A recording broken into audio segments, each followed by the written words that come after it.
Mi gira la testa. Ai.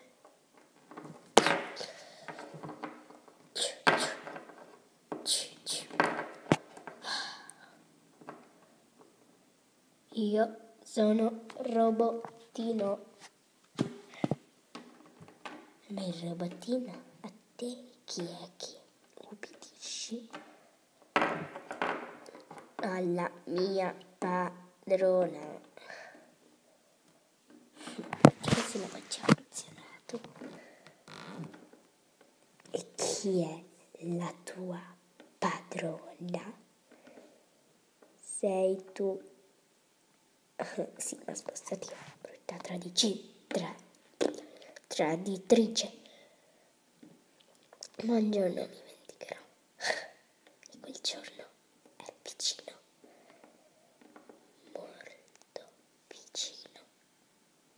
Ma intanto, piccola cucciola,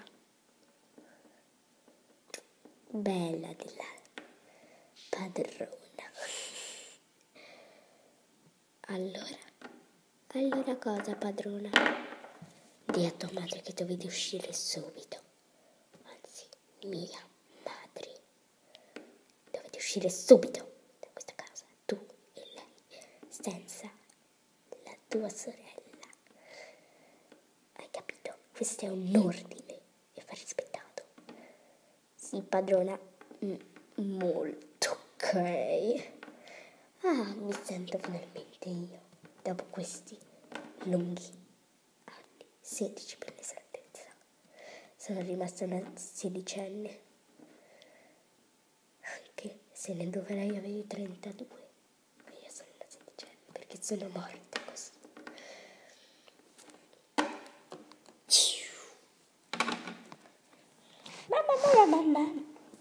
Mamma.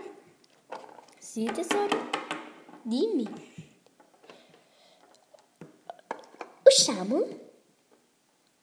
Usciamo? Ma come? La tua festa è alle 6, più o meno. Le 6 meno 10. Comunque. Dai, usciamo, lasciamole sole. Così almeno avrei la certezza che lei era solo un sogno, no? Oh, hai ragione. Usciamo. Ragazze, noi usciamo, ci vediamo domani mattina. Che figata! Grazie signora. Prego. Giusto? Giustissimo, mamma. Noi intanto facciamo un po' di giri così. Giusto che vieni con me a fare shopping? Sì, mamma. Oh, che tesoro. Vabbè, comunque andiamo. Pensa come mai la porta è semiaperta, come se ci stesse aspettando. Andiamo, tesoro.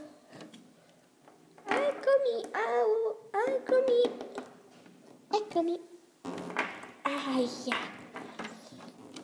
Ciao. Chiudiamo bene la porta.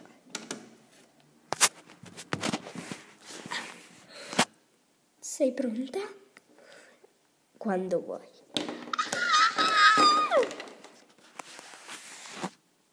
Oh mio Dio, una cosa impossibile. Noi siamo da sole. Già, andiamo a preparare il letto. Ehi, ai. Aspettami.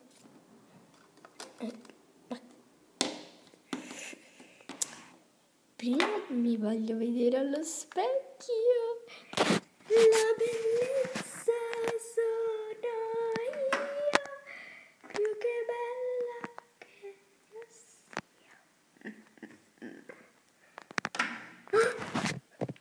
Ancora, dove sei ancora? Ma avrò le allucinazioni. Però l'avevo già visto prima. Questa faccenda si sta facendo sempre più inquietante. Fine. Quinta parte.